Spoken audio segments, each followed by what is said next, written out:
While the coronavirus spreads, there's another big problem. It's your mental health. Worry, anxiety, non-stop corona stress. Are you unnerved, distressed, fearful?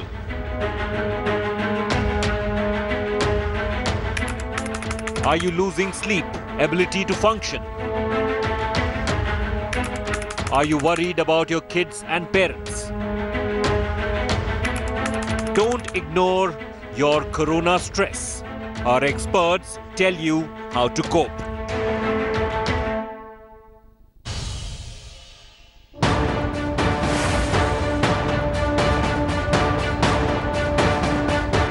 It doesn't matter what you think. We are in the age of quarantines. Thousands of Indians in quarantine. While some are praising facilities, others can't stop complaining.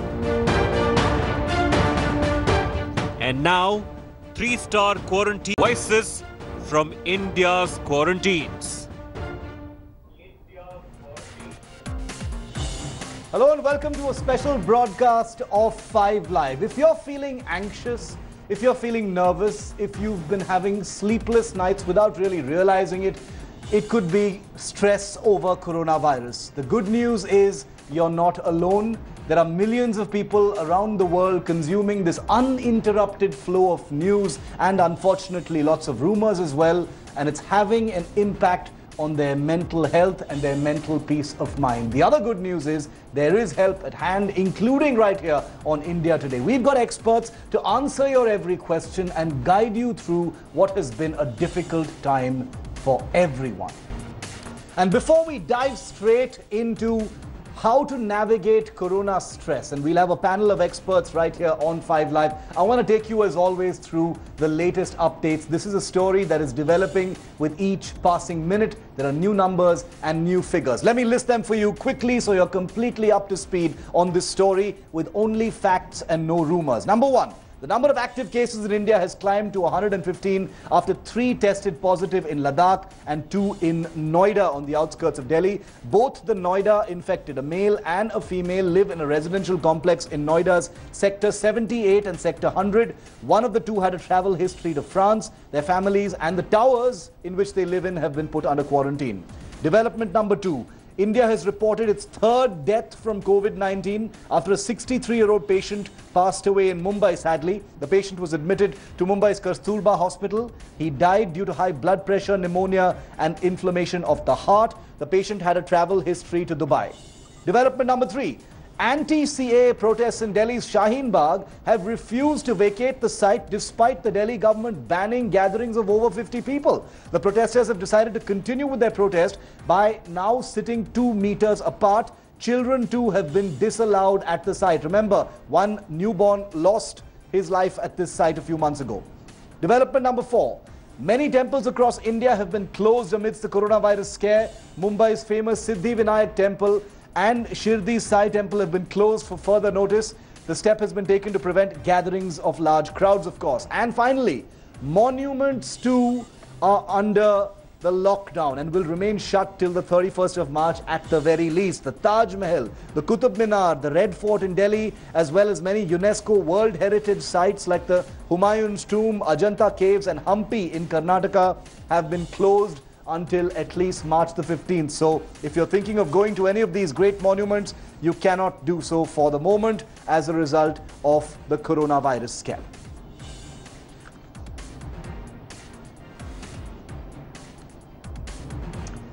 The coronavirus infection and contagion is one thing. There are thousands of people who are infected and over 6,000 people have died in the world so far. It's one of the worst outbreaks humanity has ever seen.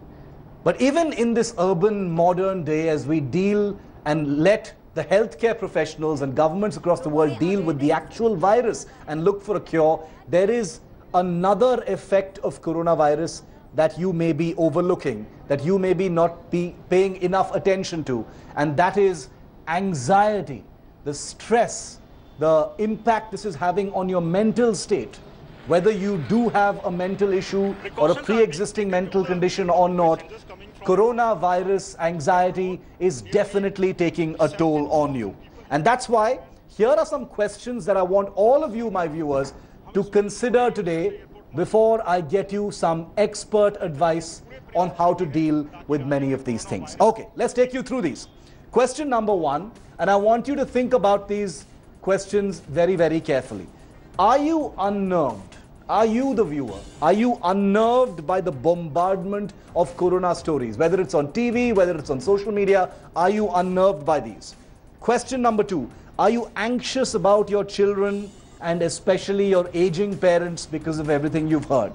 Question number three, are you in many ways losing sleep, wondering if you're prepared enough for yourself and your family?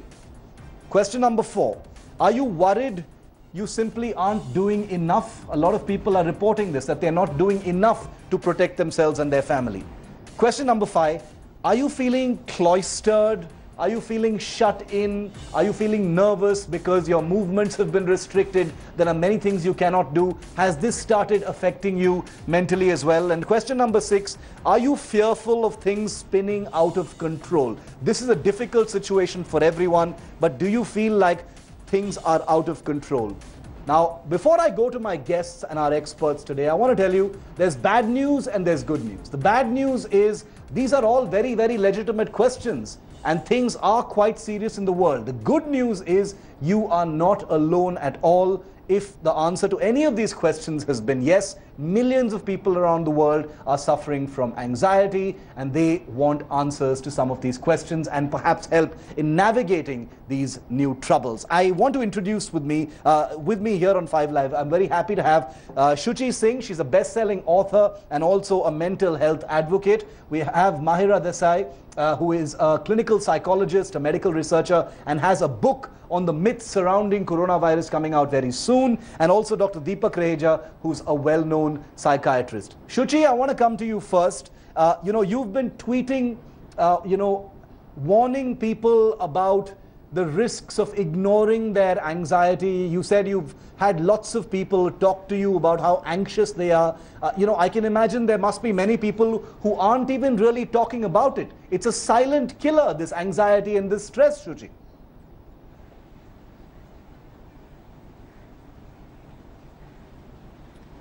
Yes, Shiv, I have friends and I have a lot of people who have opened up to me that they are exceptionally anxious, especially people who are already vulnerable to anxiety and panic attacks. So that seems to have worsened, and it's primarily because of this bombardment of news everywhere. Like, you just can't escape it.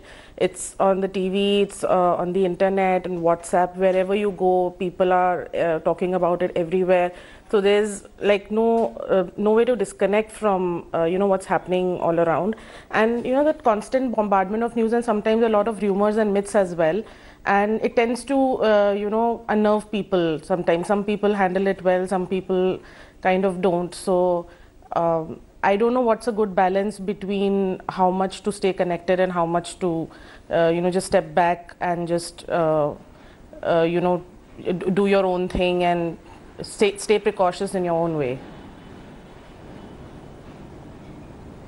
Absolutely. Mahira, could you throw some light on this? What is, what kind of advice are you giving people when they come to you and they, they express their anxiety about this? I mean, this is a lot to take for anyone. A global pandemic of this kind is a lot to digest, even for professionals. How do common people cope?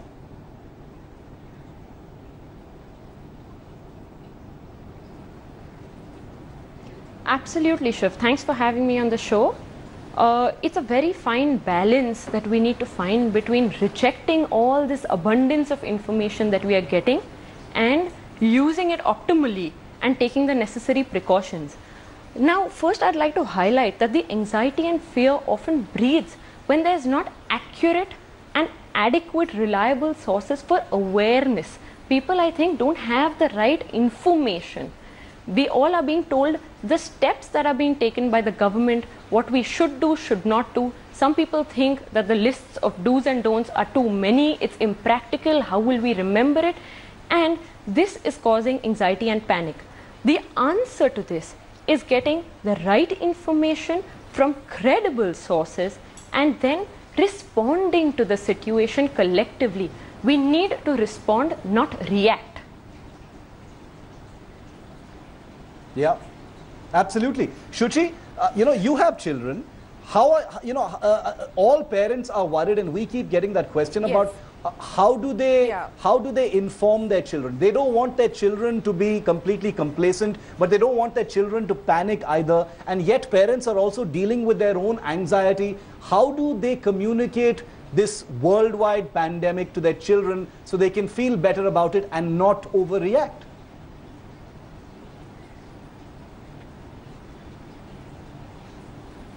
I think it's especially challenging for parents because you can't really control what the child touches. I mean, you can maybe confine the child in the house, but still, the discipline that adults can follow regarding hygiene and stuff, you can't really impose that on children very, very judiciously. So, and especially, and also people who have elderly people in their houses, they are also slightly more stressed.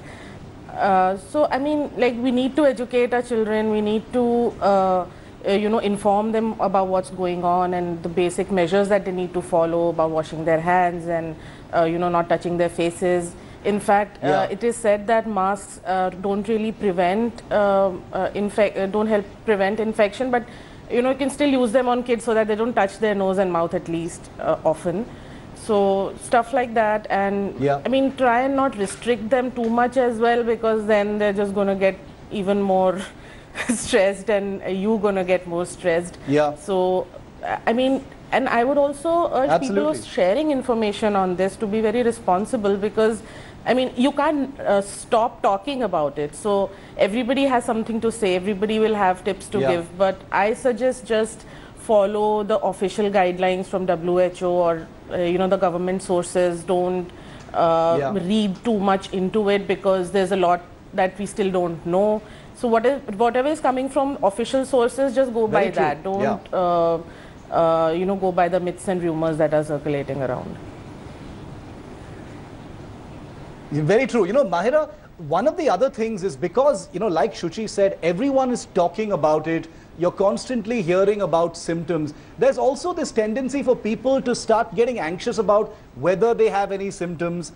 Certain pre-existing symptoms might suddenly seem very amplified and threatening. If you have a small little sore throat that has nothing to do with coronavirus, it might give you sleepless nights, making you wonder whether you're ill. Isn't this also a problem? Anxiety because of the huge amount of information regarding symptoms out there.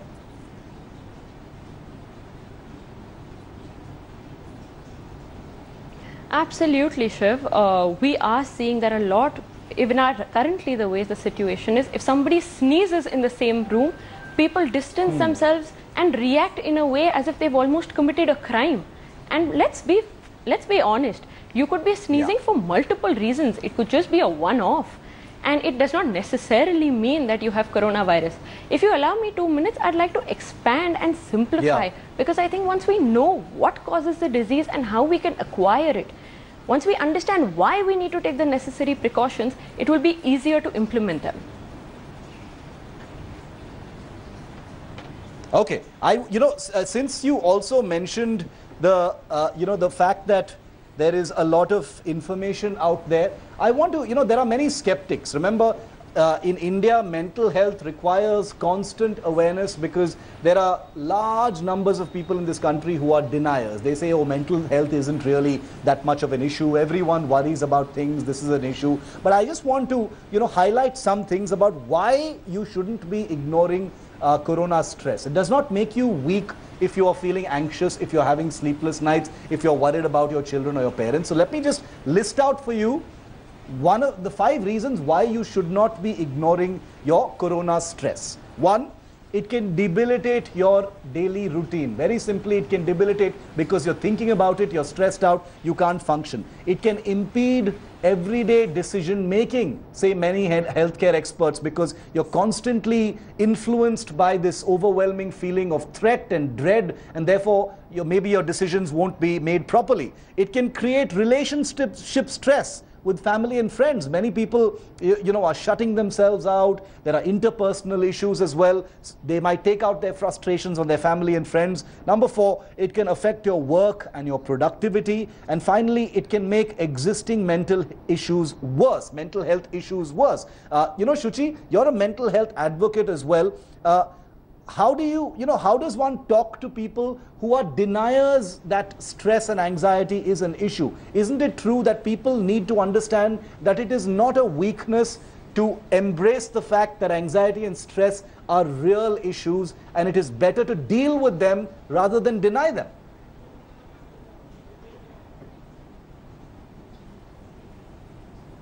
Thank you so much for bringing that up, Shiv. It's a very prevalent belief in our society that mental health is not a thing. They think it's just, person being unreasonable, or they just don't. They're not ready to identify when when it's a general response to a life situation, and when it borders on a disorder or an illness, and when professional help is required. So I have recently, I don't know if you know or not, I opened up my DMs to people who wanted to talk about their mental health, and I got about 500 DMs in my inbox, and many of them have been suffering for years but have never seen a professional, not even a psychologist, not even a counselor or anybody. They just don't know that this is a health issue, and just like they would go to a doctor for, say, cold or fever or any other illness, they could seek help for that as well. Be it therapy or be it medication, help is available. So they spend their entire lives in misery, not knowing what to do and not knowing where to share it. Absolutely.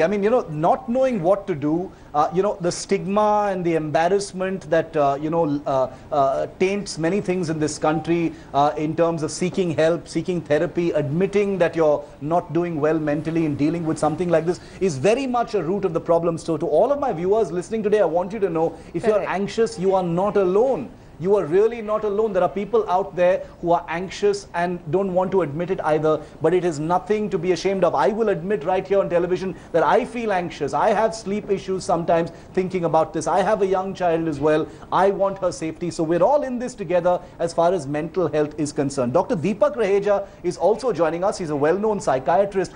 We've got some tips about how to handle corona stress. These are not medical tips. These are, everyday lifestyle tips that you can look at, which we'll put on our screens for you. In the meantime, Dr. Raheja, if I could bring you into the conversation, how are you advising people as a practicing psychiatrist? What kind of, mental health issue questions are you getting from your, patients, from children, from others regarding coronavirus? Are people genuinely anxious and needing help in this?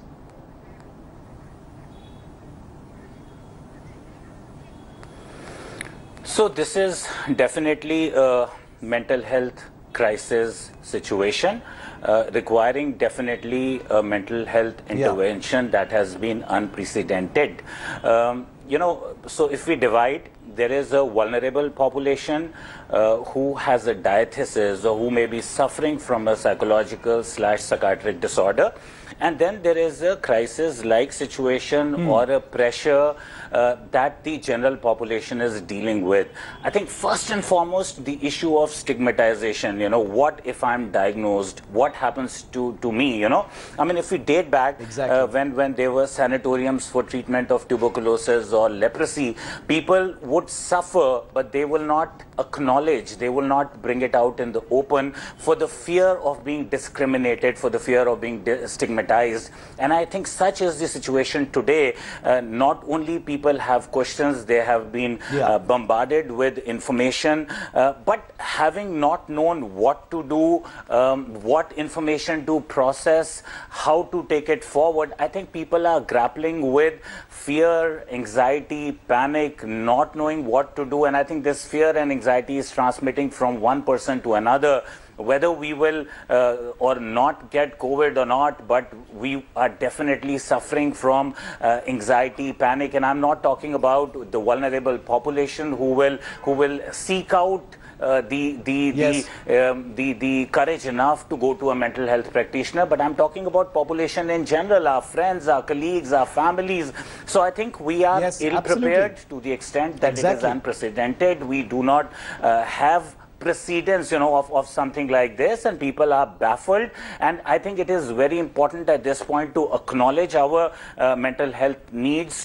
It is okay to acknowledge that we feel vulnerable. It is okay to start talking to somebody. It could be a friend, it could be family. And I think as a collective consciousness, as a society, if we are there to support each other, if we are there to reassure each other, if we are there to tell us that there will not be discrimination, there will not be stigmatization. Not only, like you said, you will be happy enough to acknowledge. I apologize for interrupting you, Doctor, but just on the point you talked about why it's okay to acknowledge your anxiety is something that's very important. I just wanted to list out a couple of, a few things that we put together, based on what experts around the world, experts like yourselves have been advising people to do. Some tips on how to handle stress, and these are not medical tips, these are things that you can implement in your life every day. Number one, please, like Dr. Raheja, like Mahira, and like Shuchi just said, acknowledge your anxiety. Don't ignore it. It's nothing to be ashamed of. Number two, stick to trusted news sources, like Shuchi said, not WhatsApp. Please ignore WhatsApp. Only look at acknowledged and verified news sources for coronavirus. Please, for God's sake, do not Google your symptoms. Only trust healthcare professionals and doctors. If you Google symptoms, you are in for a scary ride. Try not to seek constant reassurance. You don't need it. Your mind will take care of you. But if you need help, you need to take it. Keep time aside for breathing exercises and meditation. Believe me, experts around the world say it does help in ways that you cannot feel immediately. And people with pre-existing mental health issues must seek help, must seek therapy. And those who don't have pre-existing mental health issues, it is no problem at all, like Dr. Raheja said, to seek therapy. Mahira, coming to you now, do you see this becoming a bigger thing? The reason I ask is we're in a country where either we're extremely complacent or we're extremely panicky. Do you think this could become a larger mental health issue in the country?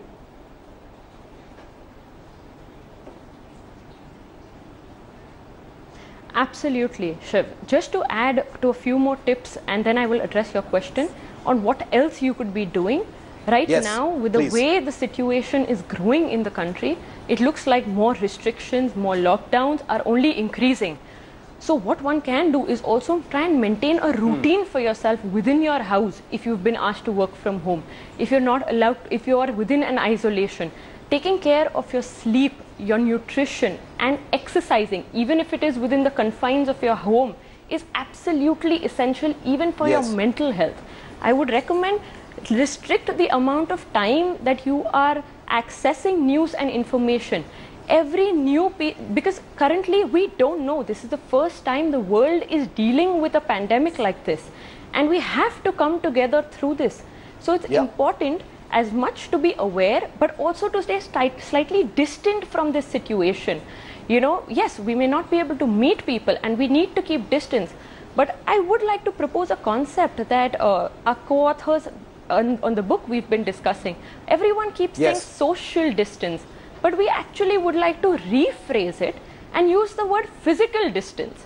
Because to be honest, with internet today, all of us are connected in a way where we are all connected on social media. It's the physical distance and the separation that we need to maintain, and we can all still be united and collectively act through this. Shuchi, this digital distance is a fascinating concept. Social distance. And is it likely to increase? Absolutely. Yeah, Mahira, you want to complete your point. Go ahead.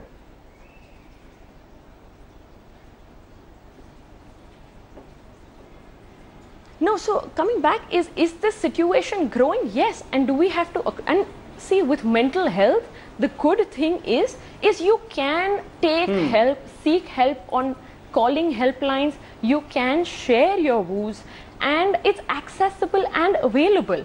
Today, there are in India, thanks to technology, there are innumerable platforms which offer counseling services. If you don't feel comfortable chatting and you don't want to reveal your identity, you can do it over text messages and have someone on the other side to listen. I think sharing is going to be an equally important aspect to deal and cope together. I am extremely glad you talked about digital distance, you know, and it is something that I wanted to bring up as well, Shuchi. You know, you're very popular on social media. You use the internet a lot to communicate and put out messages to your readers and your fans. What do you think about digital distance? You know, social distance is one thing. We as Indians anyway find social distancing very, very difficult. What about digital distancing? Mahira has a great point when she says digital connectivity, digital proximity, the overconsumption of news on WhatsApp and the internet may be even more detrimental than actual physical proximity to people.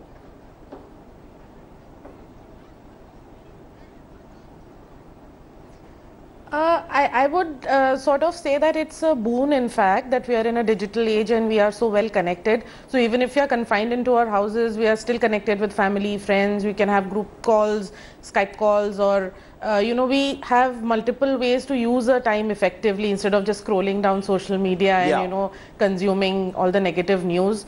Use that time to spend that time with family, you know, read up on the books that you have missed, watch good movies, probably take up an online course or something. And like Dr. Mahira said, there are so many online counseling services available now, such as, I can think of Reboot Wellness as one of the facilities. So, I mean, you can just, you know, seek counseling over a call or, you know, have a face-to-face video chat with a counselor. So, I mean, we are not really disconnected in any way. So, I mean, if we just turn this around, and if there's one thing that this whole pandemic has taught us, it's that we are all deeply connected wherever we are in the world. So, you know, so probably we just need to sort of push each other through this and, you know, sort of support each other and share resources and do whatever we can in our capacity. See, the government will do whatever they can, and they are doing that probably. But as individuals, as citizens, also we have responsibilities to not be callous and, you know, follow instructions. So just do whatever you can at your end, educate people around you, those who don't have access to technology, and that in a little way we all can sort of contribute in sort of controlling this. You know, Dr. Raheja, you know, even the everyday things seem to be paralyzed for many people. You know, am I going to be able to order a pizza from outside? Should I allow my, you know, domestic help to come and work in the house? How can I segregate my friends? How can I guarantee which of my relatives have met who? Should I allow them into the house? What about social functions? How would you advise the default Indian family right now, sir? Is there any kind of mantra, or is this going to be a complicated question with too many answers?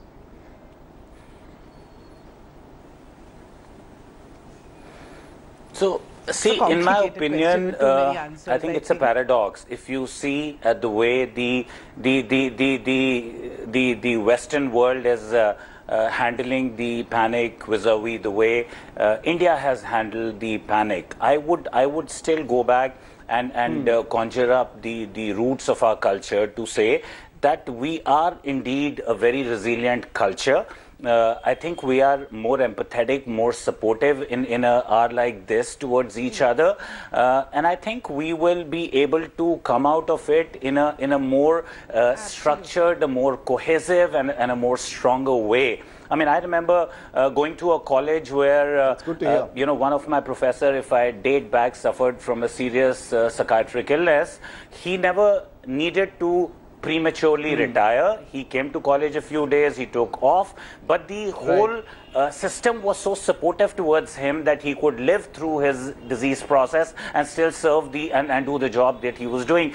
Thus is the strength of our culture. Our underpinnings are deeply rooted in spirituality. Yes. We don't really sham spirituality. We have the roots of neighborhood support system, and I think it will be a lot more easier, lot more better, and I think as a culture we'll come out more cohesive and better. And I think this amount of panic, uncertainty, fear is certainly understandable and called for. I think, as has been rightly said by many of my esteemed colleagues, that we need to rely on very, very reliable information sources. We don't need to give in to rumors. We need to work on our spiritual mental health. Absolutely.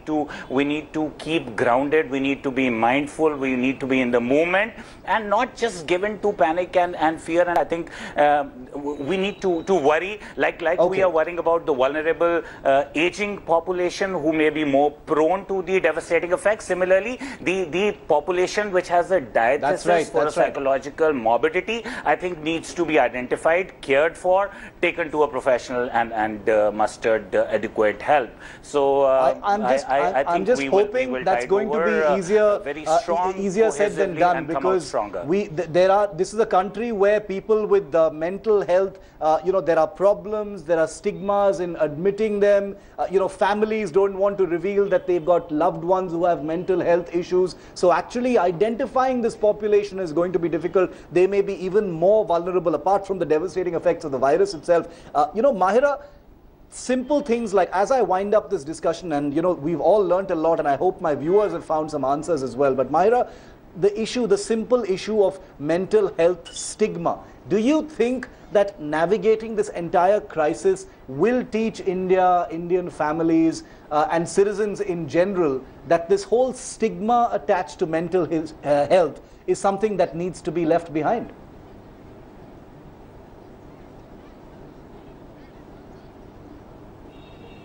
Absolutely. And Shiv, I think we're already heading in that direction over the past few years, especially in the metro cities, in the urban areas. Increasingly, we are seeing that more and more people are willing to talk about their problems. Also, we are a culture where we prefer talking with the close confines. It's also, we are healthy, we are a collectivistic society where we share our troubles. So in a big way, our social support system actually protects our mental health and boosts it. In the times like this of crisis, I think the situation and the panic and the fear and the stigma is more because people are not aware and they don't know what to do. So they're getting into a survival, a protective mode, and shutting out and being sort of stigma. The behavior is one of stigma towards those they think are infected or they don't know how to deal with, or people who they think are vulnerable. If we realize that we can all deal with this collectively, then I think it's going to be a benefit. Another big reason why a lot of people are panicking is because the way the virus is spreading, and to see how it's gone globally, it puts in question what's going to happen to their own situation down in home. Is India also going to have a lockdown like China did? What Italy has done now? How else are we going to cope? It's real questions that people have about their earnings. How will I get a job? What will I do when I'm at home? And let's understand that while these are real questions that need to be addressed, the coronavirus and the pandemic that it's spreading is equally real and needs to be contained. There is going to be a cost now. Internationally, we are seeing that locally we are seeing governments are coming together to help individuals. They are even in China, during times of quarantine, there was food provided. So if you are stuck at home, if you are stuck in an isolation and wondering what to do, well, make the most out of it. How many of us say we have been so busy, we never get time? This is your time. Utilize it. Pursue those hobbies that you always wanted to. Read that book you never found the time to read.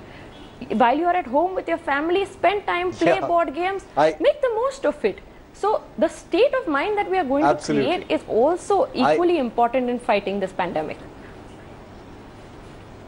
I really hope that our viewers have listened to every word of the wisdom that we've had from our three experts today, Shuchi Singh, Mahira Desai and Dr. Deepak Raheja. Thank you very much for joining us. These are questions and I hope that millions who've been watching will be heartened. They will feel less alone, less isolated and more hopeful that they can feel better in navigating this crisis that definitely has proven impacts on mental health. Thanks to the three of you for joining me here on 5 Live.